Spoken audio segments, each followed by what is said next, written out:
So recently there's been maybe a little bit of tension between you and another property trainer about maybe whose is the, I was going to say the largest, biggest, maybe that's not the right phraseology here.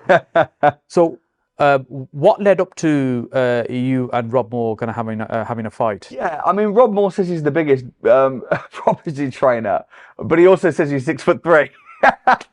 I was like, oh wow, he's 6'3", and then I met him. I was like, you ain't 6'3". No, I mean, listen, I'm not trying to stand here and say how tiny people are or how small their businesses are. Rob's doing his thing. Rob's been going a very long time from Progressive. But what happened was, when I started to get a bit of success as a property trainer, I heard just like, you know, when you just hear, oh, this person said this about you and this about you and this kind of thing. And I just heard, oh, you know, Progressive are saying this, they don't like you. And at the time, I'd just be like, okay, whatever, next. But at the time, I was like, I wonder why that is. They're in Peterborough, and their whole business is based in Peterborough. Yeah. So I thought, you know what I'm going to do? I'm going to go to Peterborough, not to go and see Progressive. I'm going to run an event in Peterborough, and I'm going to sell it out. I remember hearing about that. And I did, and I don't think it went down too well. There was also some billboards with your face around the town. Yeah, right out Rob Moore's house. Put my face in billboards around. You know. So what? I mean, don't you think that antagonises the situation? Maybe that's why I'm controversial. Maybe that's why people don't like me. For me, it was just a joke. It was just like, hey, I'm here. You know what I'm saying? Like, hey. It was just sort of it wasn't done with malice. I'm not trying to hurt anybody. It's just like, here's my face. But we're now in a place where you both want to have a fight. Yes, well, that's what I did. That was what kind of like probably started it, maybe. After I heard him say a couple of things, and then he's saying, you know, on podcasts, oh, I could beat him up. He's been criticising me for being fat. Oh, he's fat and this and the other. And yeah, I mean, the reason that we decided to do a fight, it kind of came up organically. He said, I could beat him up and all this. And I was like, come on. We had a podcast, and I thought doing the podcast together would kind of squash the beef. Right. Like, settle it and be like, oh, nice. Standing together with people. But actually, it kind of backfired. Yeah. Because I said to him, oh, you said you could beat me up, man. I mean, come on, bro. You know, would you put money on that? Like, as a bit of a joke. And he was like, yeah, 50 grand. Right. I was like, wow, okay. Yeah. So I couldn't say no. Yeah. So I shook his hand, and here we are. Now we're fighting.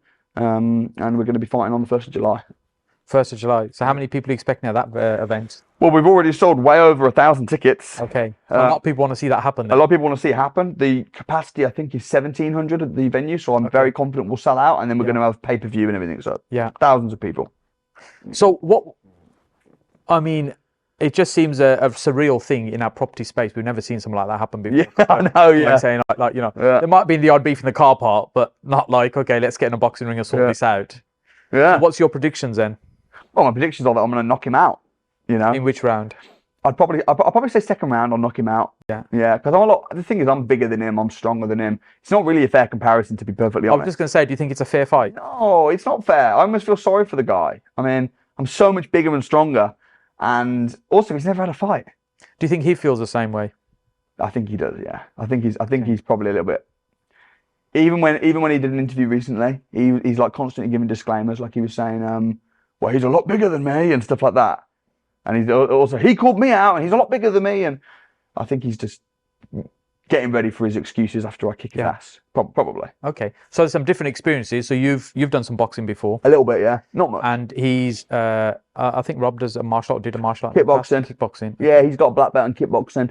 Okay. And we're both amateurs, both beginners. Yeah.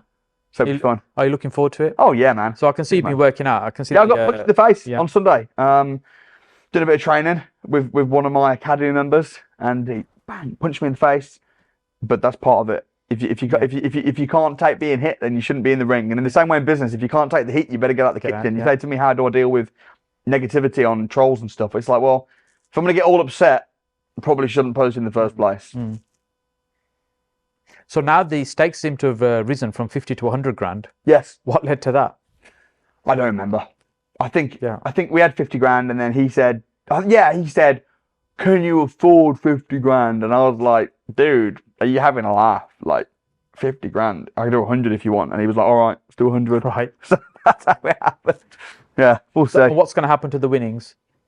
Well, I know what I'm going to do with my winnings. Half of it's going to go to charity. Okay. And then the other half of it's going to go on billboards in Peterborough. Very serious. Probably. We'll see.